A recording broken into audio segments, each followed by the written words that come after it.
Actually, I'm working on a new story at the moment, which I thought you could help me with, Gwyneth said. It's all about love in the office. I have no idea what office people do all day. Can't just be emails and meetings. I bet there's lots of romance going on in the photocopy room when the boss isn't watching. But you never tell us anything about your work or the people you know in London. Good morning, good afternoon, and good evening wherever you are in the world. This is James Schofield, the creator of the stories in Behind the Bottom Line. And in Season 5, I have something different for you. In each episode, I'm reading 2 chapters from my novella, Double Trouble. In today's episode, I'm going to read chapters 1 and 2, in which we meet Nicholas and Timothy Aldridge, identical twins with very different lifestyles. Nick is a senior advertising executive in London, while Tim is a farmer in the southwest of England. And for various excellent reasons, mostly involving a very bossy goat called Lady Lois, they are about to change places and everybody's world is going to be turned upside down. I think you'll enjoy the story, and what's more, I have an amazing special offer for you, which I'll tell you about later. So make sure you listen to the end of this podcast episode. Now, sit back, relax, and find out what happens when Nick Aldridge drives down to Devon to see his brother on the farm. Chapter 1. Aldridge Farm. Brr, brr, brr, brr. Nick Aldridge. Hi, this is Carrie Schmitz. I'm Tanya Mishkovich's new personal assistant. Miss Mishkovich would like to know what's happening about the TV commercials.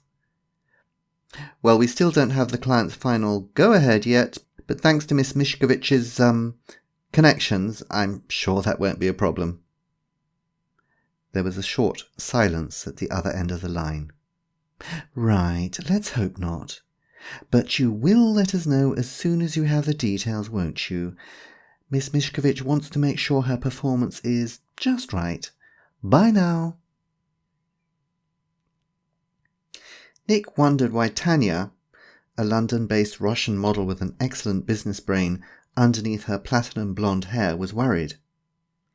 He and his team at the advertising agency Madison and Oggers were creating a TV commercial for a new car from Zaiwu Motors called a Spazio. All Tanya had to do was lie on a rug in the back of the car, wearing very little, and say, "Give yourself enough spazio for more fun on the road." As Tanya was currently going out with Li Yong, the son of the company chairman, there was very little chance that Zaiwu would reject the proposal.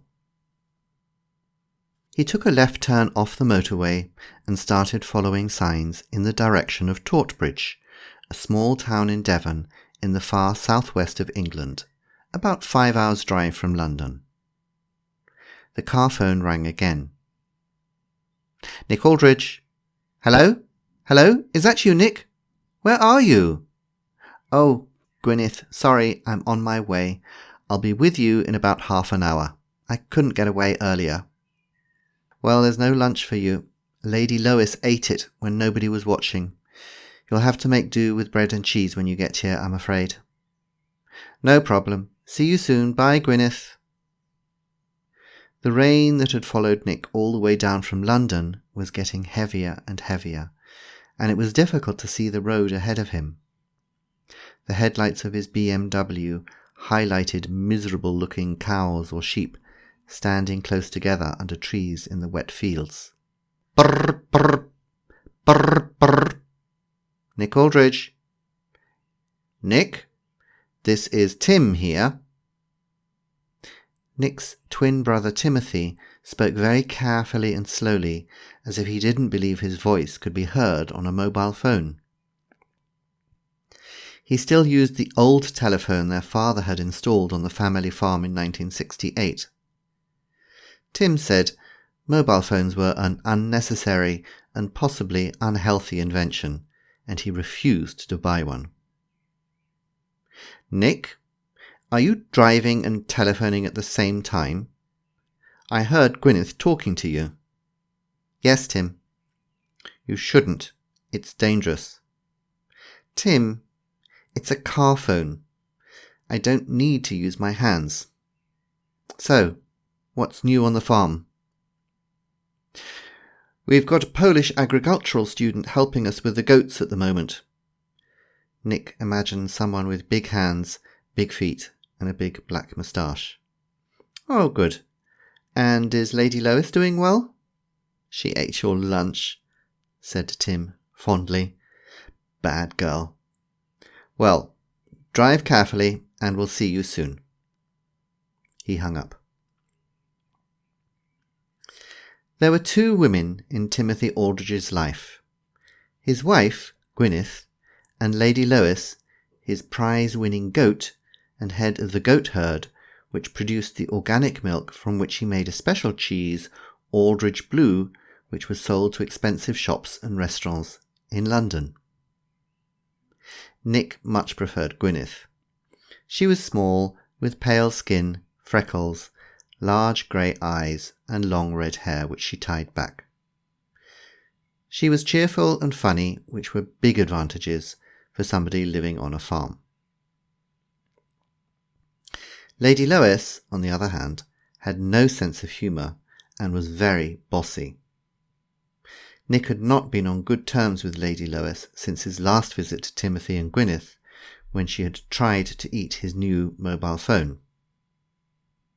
The device had never worked properly after that, and the IT department at work had never believed Nick's explanation when he asked for a new one. But Lady Lois had an important position at Aldridge Farm, so Nick did his best to be polite when they met. But this wasn't that often. Nick hadn't been down to stay for almost a year. Work was so hard, and it wasn't just the late nights during the week that were tiring, but the weekends as well, if an advertising campaign had to be ready for a client on a Monday morning. Any free time he had was taken by Jemima Madison, his boss's daughter, who also worked in the company. Jemima was normally very time-intensive, but earlier that week she had ended their relationship. This had been a surprise for Nick. He hadn't realised he was supposed to be in a relationship. He just thought they were going out and having fun. Jemima told him that was his problem. He didn't understand when it was time to be serious. Nicholas. He hated being called Nicholas. It reminded him of school. Nicholas, you need to give more of yourself in this relationship. I want to know where you and I are heading. What's our destination?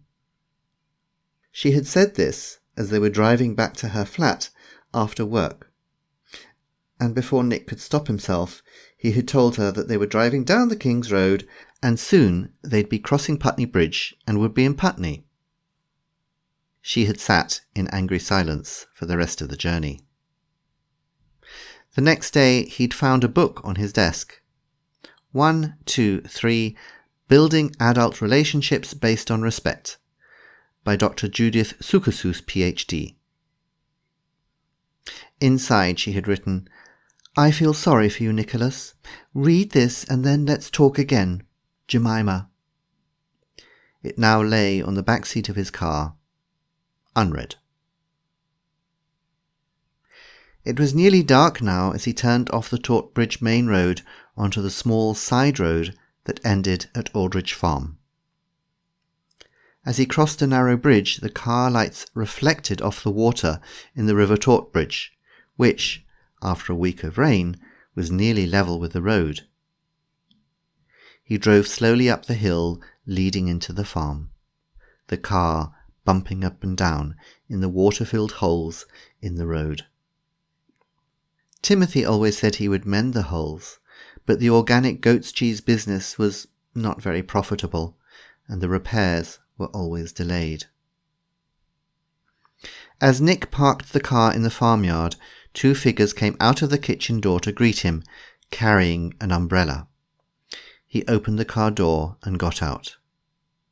"Oh dear," said Gwyneth, looking down at Nick's expensive Italian handmade shoes, which were now half covered in something soft and smelly. That probably wasn't such a good place to park.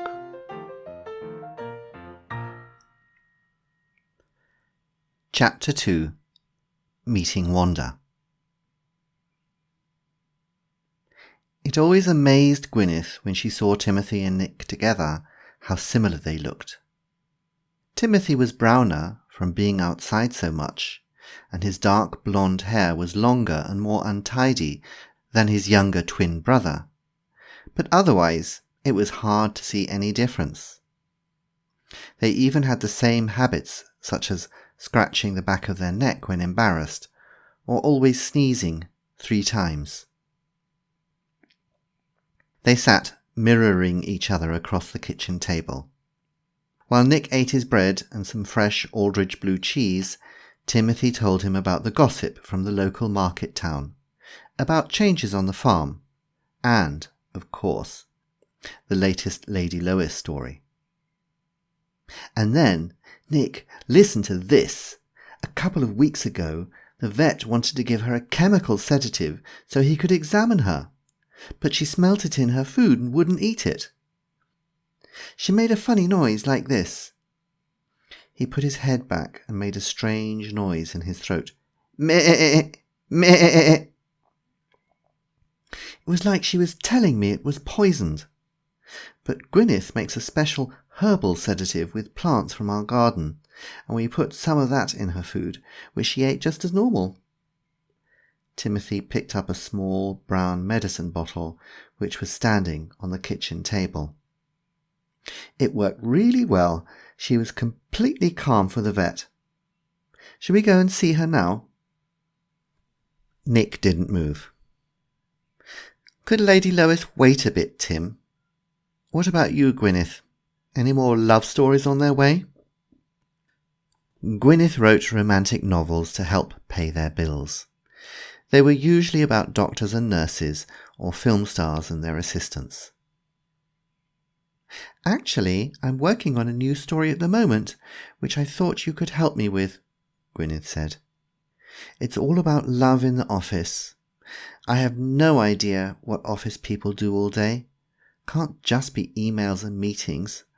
I bet there's lots of romance going on in the photocopy room when the boss isn't watching. But you never tell us anything about your work or the people you know in London." "Oh, come on, Gwyneth," said Nick. "Talking goats are much more interesting." Gwyneth laughed so much she swallowed her tea the wrong way. Timothy and Nick had to hit her on her back several times before she could stop coughing.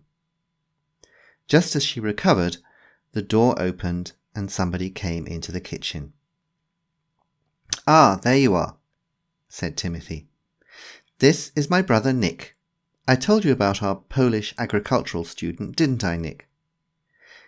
They shook hands. But it was a small hand, and not the big farmer's hand he had imagined. "I'm Wanda," said Wanda. "How do you do?" There was no moustache either, Nick noticed. Instead, he saw long black curly hair and dark blue eyes with dark eyelashes. Wanda was also very much prettier than the agricultural student in his imagination. Nick decided to forget him. Fine. I'm Nick. Great to meet you." She looked surprised and turned to Gwyneth. "You said the correct answer to how do you do was how do you do?" "Well, technically that's right," answered Gwyneth. "But the English don't always say what they should. Sorry." Gwyneth had worked as an English teacher after university. Wanda looked at Nick as if she was not sure he was really English. "It's very confusing," she said. "We try," said Timothy, "to make life difficult for you non-English speakers. Nick, shall we take your things to your bedroom?" The two brothers went upstairs. Nick's room was the same one he'd had as a child, and his old books were still on the shelves and his pictures still on the walls. It was a comfortable room. In the daytime there was a beautiful view over the countryside around the farmhouse. Now all that could be heard or seen was the rain against the window. "Do you like her?" asked Nick after they had shut the door. Timothy sat on the bed while Nick picked up his old possessions and looked at them one by one. "Who? Wanda? Yes. Hard-working, and she learns quickly too. You know, about farming things. And Gwyneth helps her with her English. Wasn't much good when she came here 3 months ago. Luckily, Lady Lois liked her from day one." Nick laughed. "Well, that's the main thing. What about you? How's the farm doing?" Timothy didn't say anything for a while, but kicked at a hole in the carpet with his toe. Finally, he looked up. "You know, it's difficult to keep going. We sell all the milk and cheese to an organic fine food supplier in London. That's not a problem. But the supplier tells me we have to keep prices down because there's so much competition. Yet at the same time, our costs keep going up.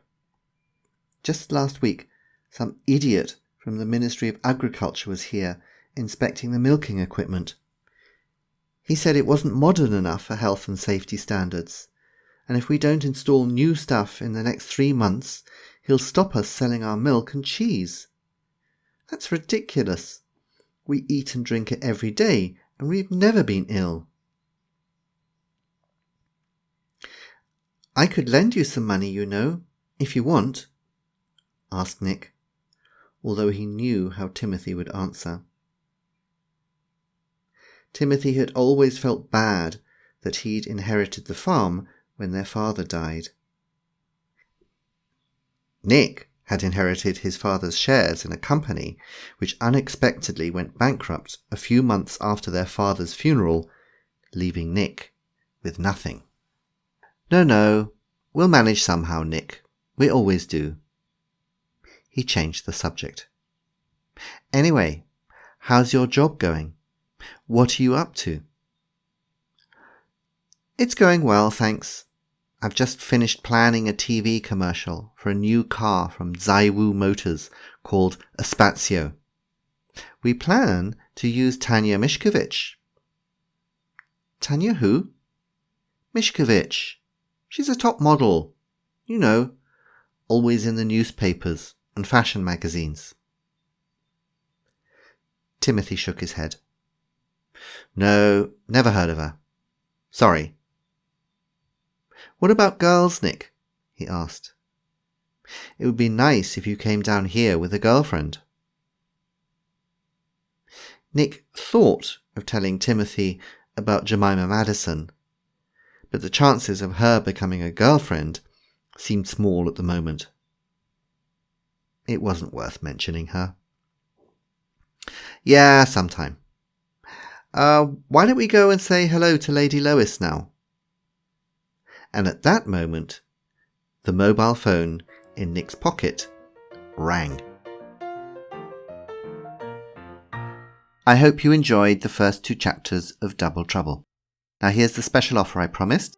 If you go to my website, www.behindthebottomline.com, and click on Bookshop, you can find the complete novella is already available as ebook or paperback.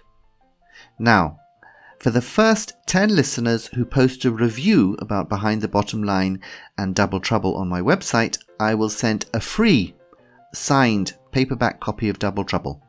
Just post your review and then contact me via the website contact link. Tell me what you said and tell me where I can post you your signed copy, which in a couple of years' time I guess you'll be able to sell for thousands of euros on eBay when Double Trouble is made into a film. Let's see. Anyway, get your review for Double Trouble in double quick, and you'll receive your free signed paperback as soon as possible. And make sure you listen next week and find out who's calling Nick when he should be having a relaxing break in the country, and what has gone disastrously wrong.